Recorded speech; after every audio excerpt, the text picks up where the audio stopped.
Hello, everybody, and welcome to another edition of Inside Guns with your host, me, the Yankee Marshal. Now, I want to remind everyone that everything looks a little different right now. Back to my old background because my green screen is gone. I donated it to WashingtonCivilRights.org, the organization that's fighting for our gun rights here in Washington. I have another one on order. It'll be here soon. So things are just a little different right now. And no, this isn't an imposed image. This is real. I can reach back here and touch things, as you can see. So real life right here. But like I said, we'll be back to the normal soon. My green screen's supposed to be here tomorrow. Now, first off today, I want to say something to the people who participated in the event here in Washington on Monday and Tuesday, the hearings, the online hearings, the Zoom meetings. Thanks to you all that went over, signed in, said you opposed the bills, the standard capacity magazine limit, and the open carry ban. The cons far outweighed the pros, the people that were in favor of those bills. So that was a good showing, and I want to thank everyone for participating. You made a difference. Didn't cost you anything, didn't take but 2 minutes, and you made a difference. And you're fighting on a local level like you should. So I wanted to say thank you to everyone that participated in that. Like I said, you did make a difference. I'm not too worried about the magazine limit ban passing because those things are failing in the courts right now, so I don't think they're going to put a lot of effort into it. I don't think they want to waste a lot of time and money on that. But the ban on open carry in certain spaces, like state-owned places, federal buildings, the Capitol, etc., that I worry a little more about because it's hard to garner support for open carry even in the gun community, much less from people outside the gun community. I wish more people in the gun community would realize it doesn't matter if you think it's a good idea. Doesn't matter if you think it's tactically sound. It just matters that when they take it away from us, that's a victory they get and an infringement upon our rights, whether we choose to exercise that right or not. But still, wanted to thank everyone that participated. Like I said, you made a difference. Now I want to move on to my first topic today. It's something someone brought up to me in the live chat today, and it's something I've been seeing in the media quite a bit since January 6th, really. And that is racists in the military, white supremacists in our military services. The reason I want to address this topic today is because I got asked directly today, what do I think about this topic? And if I think it's just something that the Dems are blowing out of proportion as a way to kind of weed out more conservative people from the military. When they say racist, do they really mean like Trump supporters or Republicans? Well, as someone who's been involved with military intelligence and comes from a military family, etc., I can tell you right now, racism has always been a little bit of a problem in the military. Used to be a big problem. Back in the 50s, back in the 60s, racism was quite an issue that the military had to address. There was even quite a large Klan presence in the military in the 50s. My grandfather was one of them. But, as time went on, it's gotten to be less and less of a problem. In the 70s, it was less of a problem than in the 60s. And in the 80s and the 90s, when I was involved, it was way less of a problem than it was in the 70s. Especially since minority involvement in the military has been on the rise. Now, don't get me wrong, the military is still 60% almost white. But, the minority population has been growing quite a bit in the military. It hasn't really filtered into the higher ranks so much, but the general rank and file, it's pretty diverse. It's definitely representative of our country, except that a lot more Hispanics than there are blacks and anything else. But they're there. Minorities are there. And racists are there. Now, are they the problem they were in the 30s, 40s, 50s, 60s, 70s, 80s, 90s? No, they're not. Just like with regular society, racism has become less and less of an issue. A lot of people don't concern themselves with race anymore. My kids, their generation is hardly concerned with race at all. Just like they're not homophobic either. They just don't tend to be. That kind of stuff has to be taught, and I don't think it's being taught as much anymore. So I just think we're evolving as a society, and it's not as big a problem. Now, that's not to say they're not there, and that does not to say that there hasn't been a concentrated effort by some far-right radical white supremacist groups to infiltrate the military, to infiltrate law enforcement. And if that's the case, if you find someone only came into law enforcement or the military to cause problems, well, then you get rid of them if they're causing problems. But here's the thing. Even if you are a racist, let's say you're someone who thinks whites are superior to Hispanics or blacks or whatever, That's your right to feel that way. There's no law against being a racist. There's laws against treating people in a racist manner, but just being a racist or a bigot or an idiot or a homophobe, none of those things are illegal. They're just not morally acceptable or anything like that, but they're not illegal. And as far as do I think racists should be allowed to serve in the military, that was a direct question I was asked. Yeah, they should, as long as they can do their duty. You can believe that whites are superior. You can believe there's a magic wizard in the sky who controls everything, and he's the actual ultimate authority, not the Constitution. You can believe a lot of things. You can believe in Bigfoot. You can believe anything you want, as long as you can perform your duties without bias. Now, if you start to break the codes of conduct because you treat people differently because of the color of their skin, you commit racist acts, you do anything that's outside, like I said, the code of conduct, will then get rid of you because your personal beliefs have now interfered with your ability to do your duty. But as long as you are mature enough, responsible enough to do your duty and not allow your personal deficiencies or defects to affect how you do your duty, I don't think there should be a big witch hunt to get racists out of the military.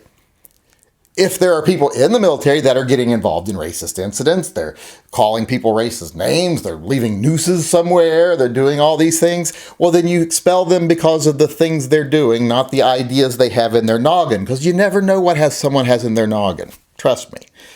I was in a mental health field. You never know what's going on up there with people. Anybody, really.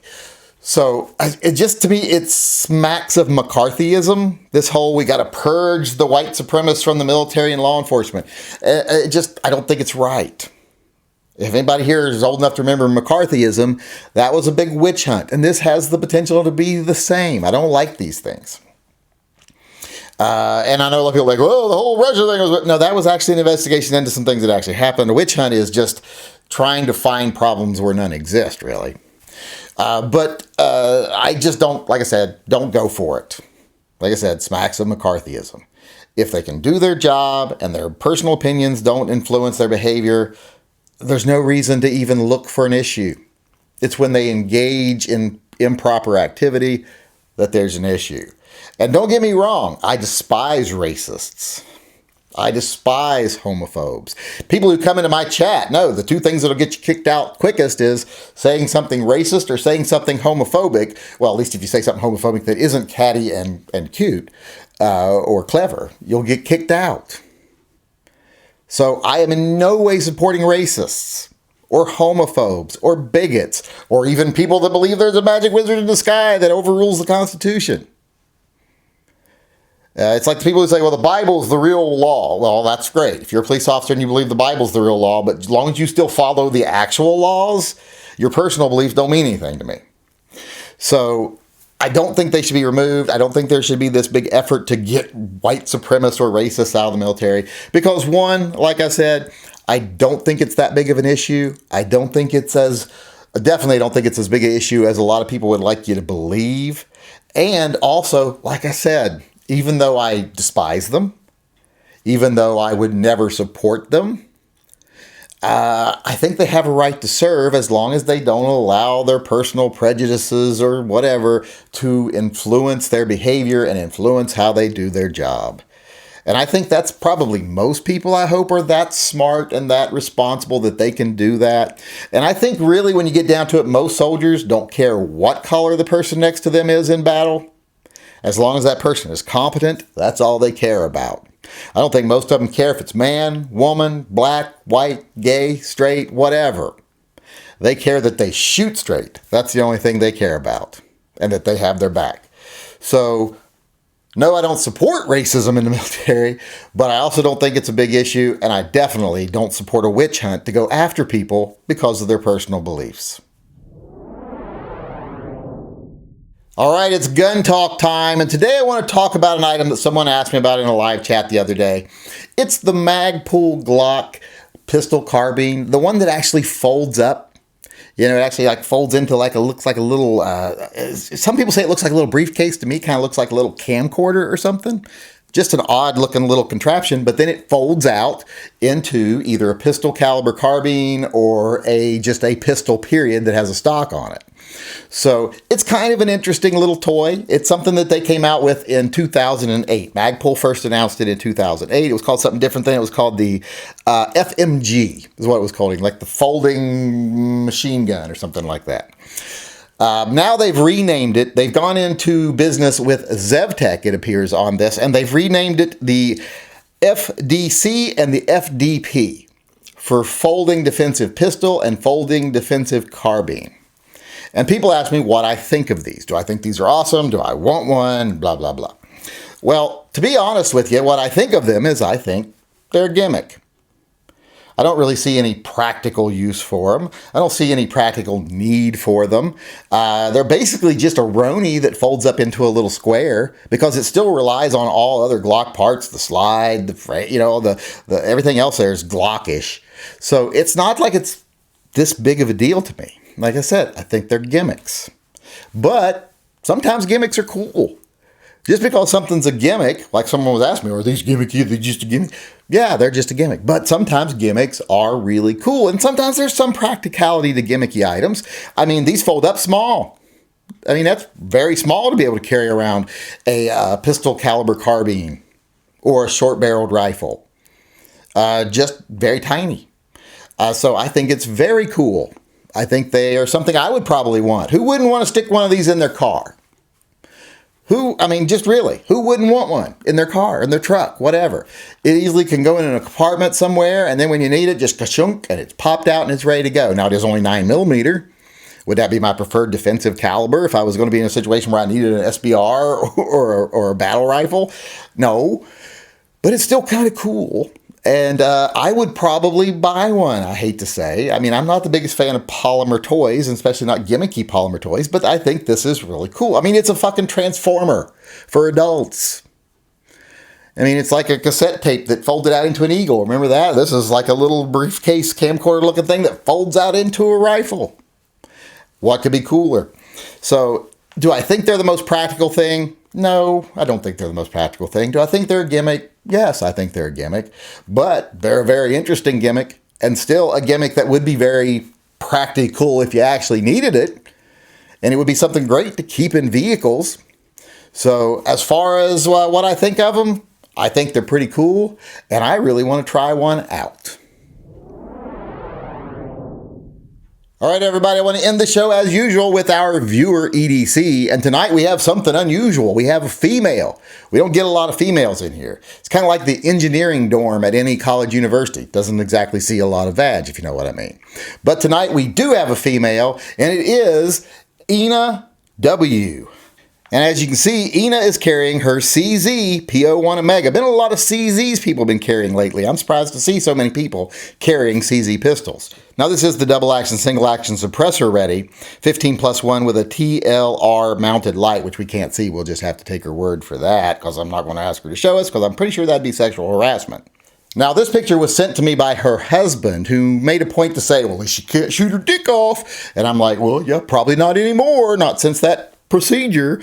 And I say that because I find it really hard to believe that most of my viewers can actually pull down a real woman, or at least always been a woman, and I'm not judging on that. I'm just saying I find it hard to believe that there's any real women out there with low enough self-esteem or poor enough judgment to marry most of my viewers. But, you know, sometimes it does happen. And I'm not going to make too big a deal out of the concealed carry method here, the appendix carry.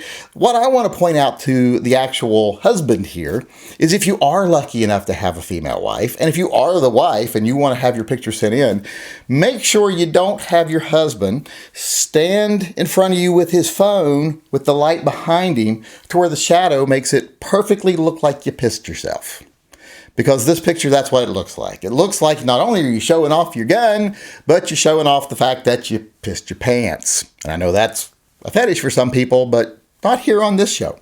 And I know that that's not what happened, but that's what it looks like. So be a little more careful with that shadow next time. But just wanted to show you here, Ina, I believe I'm pronouncing that right. I don't know if I am or I'm not. Girls' names. We don't, like I said, we don't get a lot of girls here. I don't know. But she's carrying, like I said, her CZ inside the waistband in appendix position, and she is our concealed carrier of the day, our viewer EDC. All right, everybody, that's our show for today. I hope you enjoyed it, and I hope you come back tomorrow. I want to remind everyone that this channel is 100% funded by viewers, and I take the money you fund this channel with, and I put it towards things like TYMPPP, a friend project, pets and vets, etc. If you want to see what the channel's about, please go over to TYMPPistolproject.com. Check us out, see if you like what we're doing. If you like what we're doing, like I said, we don't take sponsorship. I don't take advertising. I don't let anyone else tell me what I should say to you or what my opinion should be. I serve only the viewers. And if you want to become a supporter of the channel after you've seen what we're about, go on over to patreon.com/the Yankee Marshal. Sign up, become a patron, become a member of the posse if you want to. And with that being said, I'll sign off today as usual by saying, as far as the state of the world today is concerned, it is what it is. But if we keep our heads, we ignore the profiteers, we ignore the fearmongers, what things will be in the future because of our efforts and our fighting for our rights, what things will be is better.